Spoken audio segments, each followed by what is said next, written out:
नमस्कार प्रणाम। बिहार के पूर्व मुख्यमंत्री कर्पूरी ठाकुर को भारत रत्न सम्मान मिलेगा। केंद्र सरकार की ओर से इसकी घोषणा कर दी गई है। इधर देश के प्रधानमंत्री नरेंद्र मोदी से लेकर प्रदेश के मुख्यमंत्री नीतीश कुमार तक ने इस पर अपना प्रतिक्रिया जाहिर कर दी है। कर्पूरी ठाकुर का जन्म 24 जनवरी 1924 को समस्तीपुर में हुआ था। कर्पूरी ठाकुर को जननायक कहकर संबोधित किया जाता है। कर्पूरी ठाकुर ने 1952 में पहला विधानसभा चुनाव जीता था। 1970 से लेकर 1979 के बीच बिहार के दो बार मुख्यमंत्री और बाद में बिहार विधानसभा में नेता प्रतिपक्ष भी रहे हैं। राजनीति में ईमानदारी, सजनता एवं लोकप्रियता ने कर्पूरी को जननायक बना दिया था। कर्पूरी ठाकुर ने आजीवन कांग्रेस के विरोध राजनीति की थी।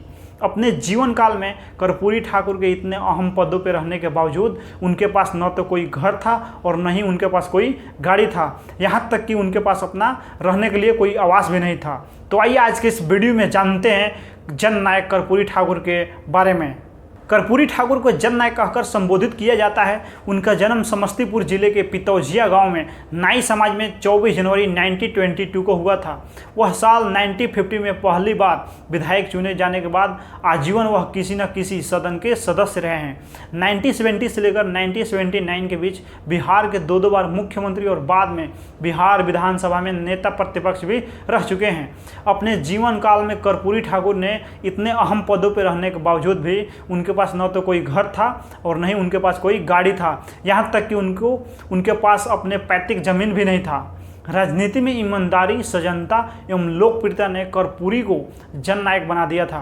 कर्पूरी का निधन 64 वर्ष की उम्र में 17 फरवरी 1988 को हो गया था। कर्पूरी ने आजीवन कांग्रेस के विरोध राजनीति की थी। आपातकाल के दौरान इंदिरा गांधी ने उन्हें गिरफ्तार करने में कामयाब नहीं हो पाई। कर्पूरी सर्वोच्च पद पे पिछड़े समाज के व्यक्ति को देखना चाहते थे।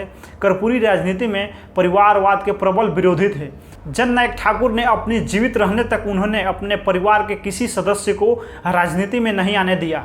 देश में कुछ दिनों बाद लोकसभा चुनाव की प्रक्रिया शुरू होने जा रही है। इससे पहले केंद्र सरकार ने कर्पूरी ठाकुर को भारत रत्न देने की घोषणा कर दी है। ऐसे में इस फैसले को राजनीति से जोड़कर देखा जा रहा है। केंद्र सरकार का यह फैसला कई मायनों में अहम है।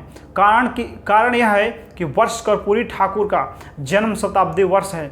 सभी दल अपने अपने हिसाब से उनकी जयंती मनाने के लिए समारोह कार्यक्रम आयोजित कर रहे हैं। मानते हैं कि देश के सभी दल बल्कि खास तौर पर बिहार की राजनीतिक पार्टियां खुद को कर्पूरी ठाकुर की सियासी जमीन और प्रभाव के करीब दिखाने की कोशिश में हैं। चुनावों के नज़दीक आने पे ऐसा होना स्वाभाविक है। माना जा रहा है कि कर्पूरी के सहारे बिहार में भाजपा ने अपनी चुनावी लाइन को स्पष्ट करने की दिशा में बड़ा संकेत दिया है। इधर बिहार में पहले से गठबंधन सरकार चला रहे राजद और जदयू भी बड़े कार्यक्रम आयोजित कर रहे हैं। जदयू ने पहले ही कर्पूरी के पैतृक गांव एवं घटना में 4 दिनों के कार्यक्रम की तैयारी कर रखी है। बिहार में इन कार्यक्रम के जरिए करीब सभी छोटे बड़े दल कर्पूरी को अपना बताने की होड़ में लगे हैं। वह समाज के प्रति जननायक के योगदान को याद कर रहे हैं। सभी ठाकुर के असली वारिस होने का दावा कर रहे हैं। भारत रत्न देश का सर्वोच्च सम्मान है। प्रधानमंत्री नरेंद्र मोदी ने कर्पूरी को यह सम्मान देने की घोषणा करने के बाद उन्हें सामाजिक न्याय का पथ प्रदर्शक बताया है। पीएम ने कहा है कि कर्पूरी को यह सम्मान उनके योगदान के लिए है। एक न्यायपूर्ण समाज के लिए काम करते रहने के लिए भी यह प्रेरित करता है। इधर मुख्यमंत्री नीतीश कुमार ने इस संबंध में अपनी प्रतिक्रिया देते हुए कहा है कि केंद्र सरकार ने बिल्कुल सही फैसला किया है। जनता दल यूनाइटेड की सालों पुरानी मांग अब पूरी हो गई है। लोकसभा चुनाव के लिए अलग अलग खेमों में चल रही गतिविधियों के बीच भारत रत्न सम्मान की घोषणा ने राजनीतिक विमर्श को भी तेज कर दिया है। चुनावी वर्ष में विभिन्न राजनीतिक पार्टियों के लिए कर्पूरी इसलिए भी प्रासंगिक हो गए हैं। ऐसा इसलिए क्योंकि वह जिस समाज से आते हैं उसकी बिहार में आबादी सबसे ज़्यादा है। उन्होंने अपने पूरे जीवन काल में समाज के उन सभी वर्गों के हित में ही कार्य किया है। बिहार के 2 बार मुख्यमंत्री जैसे पद पे रहकर समाजवाद की अवधारणा को मजबूत करने का काम किया है। आज की महागठबंधन की सरकार ने कर्पूरी जी के समाजवाद की परिभाषा बदलकर परिवारवाद और भ्रष्टाचार के दल में बिहार प्रदेश को डाल दिया है। कर्पूरी ठाकुर को भारत रत्न क्यों मिला? देखिए, उन्होंने 2 बार बिहार के मुख्यमंत्री के रूप में कार्य किया है और पिछड़े वर्गों के हितों के वकालत करने के लिए जाने जाते थे। मुख्यमंत्री के रूप में उनका कार्यकाल विभिन्न गरीब समर्थक पहलों द्वारा चिन्हित किया गया था, जिसमें भूमि सुधार और वंचितों को सशक्त बनाने के उद्देश्य से नीतियों का कार्यान्वयन शामिल था। भारत रत्न मृत्यु के बाद दिया जाता है। यह भी अनिवार्य नहीं है कि भारत रत्न हर साल दिया जाए। साथ ही ऐसा कोई लिखित प्रावधान नहीं है कि भारत रत्न केवल भारतीय नागरिकों को ही दिया जाना चाहिए। यह पहले केवल जीवित व्यक्तियों को ही दिया जाता था और बाद में 1966 में इस मानदंड को बदलकर मरणोपरांत के बाद दिया जाने लगा। भारत रत्न देने की शुरुआत 2 जनवरी 1954 को तत्कालीन राष्ट्रपति डॉक्टर राजेंद्र प्रसाद ने की थी। सबसे पहला सम्मान स्वतंत्र भारत के गवर्नर जनरल चक्रवर्ती राजगोपालाचारी, पूर्व राष्ट्रपति डॉक्टर सर्वपल्ली राधाकृष्णन और वैज्ञानिक डॉक्टर चंद्रशेखर वेंकट रमन को 1954 में दिया गया था।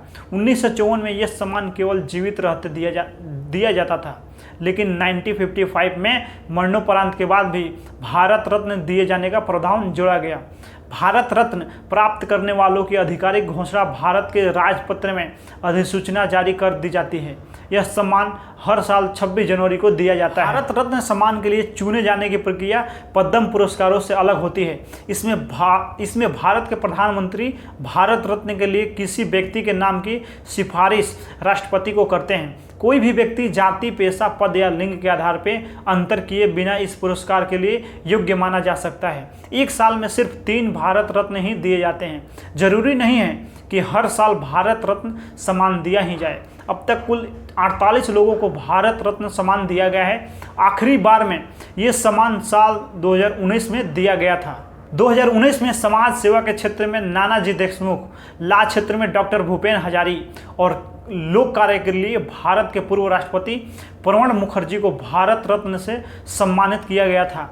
मरणोपरांत के बाद दिया गया था इन लोगों को पुरस्कार। भारत रत्न पाने वालों को भारत सरकार की ओर से एक प्रमाण पत्र और एक मेडल दिया जाता है। इस सम्मान के साथ कोई धनराशि नहीं दी जाती है।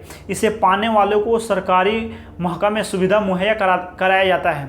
उदाहरण के लिए भारत रत्न पाने वालों को रेलवे की ओर से मुफ्त यात्रा की सुविधा मिलती है। भारत रत्न पाने वालों को अहम सरकारी कार्यक्रमों में शामिल होने के लिए न्योता मिलता है। सरकार वारंट ऑफ प्रेसिडेंस में उन्हें जगह देती है। जिन्हें भारत रत्न मिलता है उन्हें प्रोटोकॉल में राष्ट्रपति, उपराष्ट्रपति, प्रधानमंत्री, राज्यपाल, पूर्व राष्ट्रपति, उप प्रधानमंत्री, मुख्य न्यायाधीश, लोकसभा अध्यक्ष, कैबिनेट मंत्री, मुख्यमंत्री, पूर्व प्रधानमंत्री और संसद के दोनों सदनों में विपक्ष के नेता के बाद जगह मिलती है। वारंट ऑफ प्रेसिडेंस का इस्तेमाल सरकारी कार्यक्रम में वरीयता देने के लिए होता है।